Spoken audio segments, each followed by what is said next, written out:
Assalamualaikum warahmatullahi wabarakatuh. Selamat datang kembali di channel Kak Sudi. Pada kesempatan ini kita akan membahas terkait dengan Permenpan 1 tahun 2023 dan Perka BKN nomor 3 tahun 2023 dari ahlinya, yaitu dari Menpan dan BKN.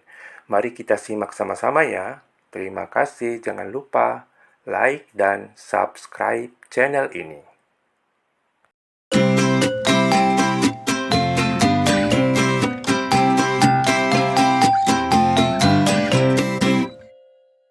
Ya, di kenaikan pangkat, ya, eh, itu paling singkat 2 tahun dalam pangkat terakhir, memenuhi angka kredit kumulatif kenaikan pangkat dan nilai predikat kinerja paling rendah baik dalam 2 tahun terakhir. Ya, Bapak Ibu masih sama ya. Nah, apabila ada pejabat fungsional yang telah memenuhi angka kredit kenaikan pangkat yang bersamaan dengan kenaikan jenjang, maka harus dilakukan kenaikan jenjangnya terlebih dahulu, baru bisa mengusulkan kenaikan pangkatnya, ya. Nah, usulan kenaikan pangkat dan kenaikan jenjang, ya, bisa diusulkan di dalam satu PAK. Jadi Bapak Ibu pada saat mengusulkan untuk uji kompetensi, ya, kenaikan pangkat, itu angka kreditnya angka kredit yang penuh, ya. Pengusulannya untuk naik pangkat dan naik jenjang itu harus penuh, bukan nol. Nol itu pada saat yang bersangkutan nanti di diangkat ke dalam jabatan fungsional. Gitu ya Bapak Ibu ya. Jadi kalau misalnya pengusulannya itu harus angka kredit yang penuh. Bahwa yang bersangkutan sudah memenuhi untuk angka kreditnya, gitu ya. Kemudian untuk kelebihan, ya, kalau masih dalam satu jenjang itu masih diakumulasi. Ya, diakumulasi kelebihannya ya Bapak Ibu, bukan angka kreditnya. Ya, ini ada pemahaman nanti yang berbeda. Jadi contoh, saya 3A, saya butuh ke 3B, misalnya ya. Nah, butuh ke 3B itu saya adalah 50 angka kredit. Tapi saya punya 55 angka kredit. Ya, maka saya ada kelebihan 5 angka kredit. 5 angka kredit itulah yang akan diakumulasi. Ya Bapak Ibu ya, bukan 55-nya. Karena apa? 50-nya sudah habis pada saat saya naik ke 3B. Gitu ya. Jadi kalau 3B-nya kurang 50 lagi, maka saya hanya kurang 45.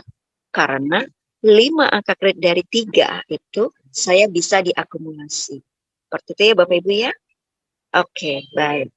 Tetapi apabila kelebihannya, ya, begitu saya naik di 3B misalnya gitu ya, saya harus naik ke 3C. Tapi saya harus ikut uji kompetensi dulu di ahli muda. Ya, Bapak Ibu ya. Saya dapat 56 misalnya, ya. Maka kebutuhan saya kebutuhan saya ketiga C itu adalah 50. Tapi karena saya punya 56 gitu ya, kelebihan itu yang 6 angka kredit itu tidak diperhitungkan kembali. Habis, selesai. Ya, Bapak Ibu ya.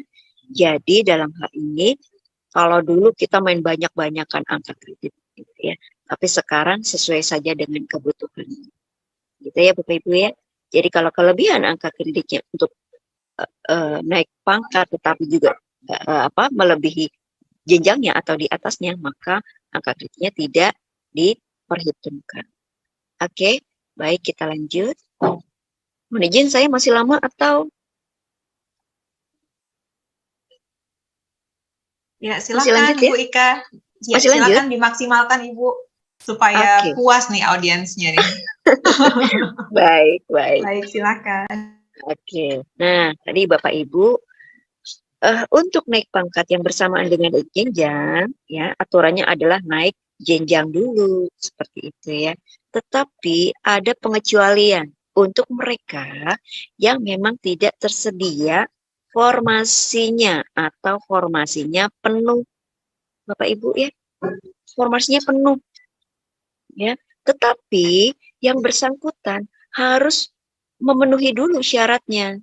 Dia sudah ikut uji kompetensi dulu dan lulus ya di jenjangnya, maka bisa diajukan untuk kenaikan pangkatnya ya. Ini ada hal ya yang Bapak Ibu perlu ketahui. Boleh nggak mengajukan? Boleh, tetapi harus lulus dulu uji kompetensi di jenjangnya, baru bisa mengusulkan untuk yang bersangkutan ke pangkat ya. Jadi hanya satu saja yang tidak bisa dia penuhi, yaitu formasinya penuh. Seperti itu ya Bapak Ibu ya, formasinya penuh ya. Tetapi juga harus diperhatikan hal-hal berikutnya ya. Memperhatikan kualifikasi pendidikan. Artinya seperti ini. Kalau misalnya kita di ahli muda 3D ya, mau mengusulkan ke 4A ahli madya ya, tetapi ahli madyanya ada nih, ada ya, formasinya ada, maka kita ikut lulus uji kompetensi ya, tetapi harus dilihat dulu di madyanya itu, JF itu mensyaratkan enggak kualifikasi pendidikan, karena ada jabatan-jabatan fungsional pada saat yang bersangkutan naik ke madya itu kualifikasi pendidikannya harus S2. Bapak Ibu ya, kita harus tahu nih jabatan fungsional kita mensyaratkan nggak ke madya itu S2. Kalau mensyaratkan ya bisa ikut ya, tapi kalau mensyaratkan S2 dan punya gitu ya, bisa ikut. Tetapi kalau mensyaratkan tapi kita tidak punya S2-nya, maka tidak bisa ikut. Itu nanti akan tereliminasi pada saat kita ikut uji kompetensi di instansi pembina. Gitu ya Bapak Ibu ya. Tapi kalau misalnya jabatan fungsional itu tidak mensyaratkan S2, ya, kita punya S1 saja bisa mengikuti ujian di ahli madya dan bisa mengusulkan ke 4A. Seperti itu ya Bapak Ibu ya.